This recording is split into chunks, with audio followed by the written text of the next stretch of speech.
Hello दोस्त, RRC group D level 1 provisional panel और साथ में रिप्लेसमेंट पैनल बिलासपुर के लिए। तो लोगों का सवाल है कि बाकी आरआरसी क्या कर रहे हैं, नया वैकेंसी का इंतज़ार, या कुछ लोगों का कमेंट है कि नया वैकेंसी आने से पहले बंद होने लगेगा क्या, ये सारा चीज़ें। कुछ लोगों का ये भी क्वारी है कि एससी कैटेगरी में बिलासपुर में कितना सीट है, किसी का अलग अलग क्वारी है, एसटी का कितना है, ओबीसी का कितना है। तो देखिए, ये सब डाटा फर्स्ट डीबी तक ही पता चल पाता है, सेकंड डीबी से डाटा मिसमैच होने लगता है। मैं फ्रेंकली आपको बता रहा हूँ, क्योंकि मैं आपको झूठा बताऊंगा, आपको लगेगा कि ये मीठा मीठा बोल के निकल गए और नुकसान आपका होगा। क्यों ऐसा? इसलिए कि कोई कैंडिडेट फिर यूआर से क्वालिफाई कर जाता है, कोई कुछ से करा जाता है, जिसके कारण से फर्स्ट डीबी के बाद सेकंड थर्ड फोर्थ डीबी में ये नहीं पता पड़ पाता है एग्जैक्ट डाटा कि कौन से कम्युनिटी की कितनी वैकेंसी बच गई है। ये फैक्ट है और मैं आपके सामने रख दिया हूँ। लेकिन बिलासपुर की जो बात कर रहे हैं यहाँ पे, बिलासपुर और सबसे ज़्यादा लोगों को क्वारी आता है, जिसको मैं पहले खोल देता हूँ, हुबली का। सभी आरआरसीओ में 16 आरआरसीओ में अगर सबसे निचले क्रम पे कोई आरआरसी है तो वो आपका हुबली है। तो कुछ लोग बोलते हैं हुबली के बारे में नहीं बोलते। तो डिटेल देखिए, हुबली के बारे में अगर कोई डिटेल आए तभी तो बताया जाए। यहाँ पे कोई डिटेल ही नहीं है, बहुत दिनों से खाली पड़ा हुआ है। यहाँ पे ना किसी तरह का अपडेट है, और ये पता है कि यहाँ पे सीटें कम थी ट्रैक मेंटेनर वगैरह वगैरह का, उसके कारण से भी ऐसा हुआ था।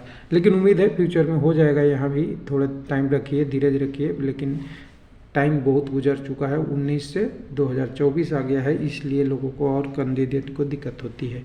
यहाँ पे प्रोविजनल पैनल भी है, रिप्लेसमेंट पैनल भी है। टोटल 41, 44, 45 कैंडिडेट का है ये टोटल है।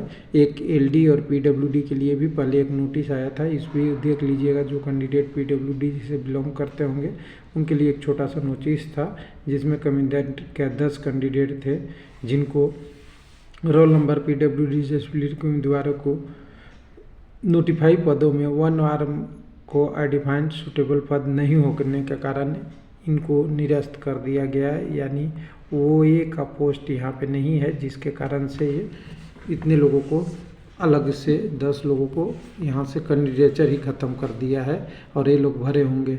उसके बाद जो प्रोविजनल पैनल और रिप्लेसमेंट पैनल आया है, इसको देखिएगा थोड़ा सा।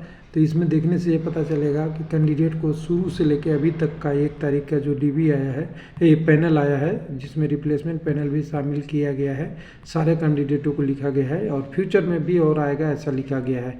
लेकिन सबसे ज़्यादा जो कैंडिडेट अलॉटेड है वही है ट्रैक मेंटेनर 4 नीचे वाले पोस्ट में, जिसके लोअर नंबर थे वो 41 है। 2 कैंडिडेट आपके ट्रैक मेंटेनर ग्रेड 4 में हैं, लेकिन इनकी कैटेगरी अलग थी, वो 2 कैंडिडेट ये हैं। उसके बाद फिर आपका ट्रैफिक में एक कैंडिडेट आपके CNW में है और एक कैंडिडेट ट्रैक मशीन में है। यानी टोटल मिला के 45-50 लोगों के आसपास का पैनल है।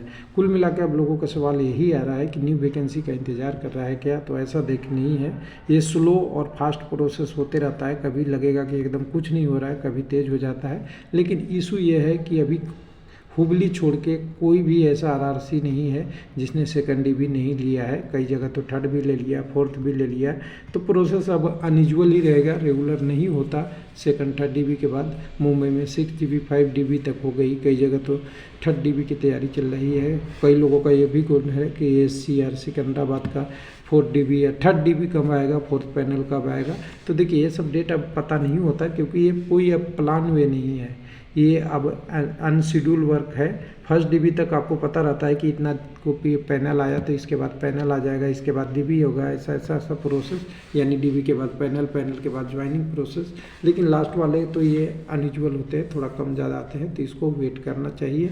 और वही एक तरीका है, जाकि अपनी तैयारी को दूसरे जॉब में आप लगाते रहिए।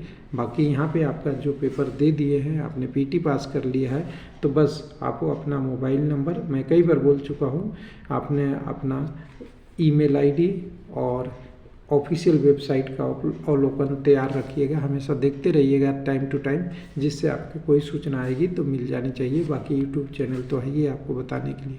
थैंक यू, धन्यवाद।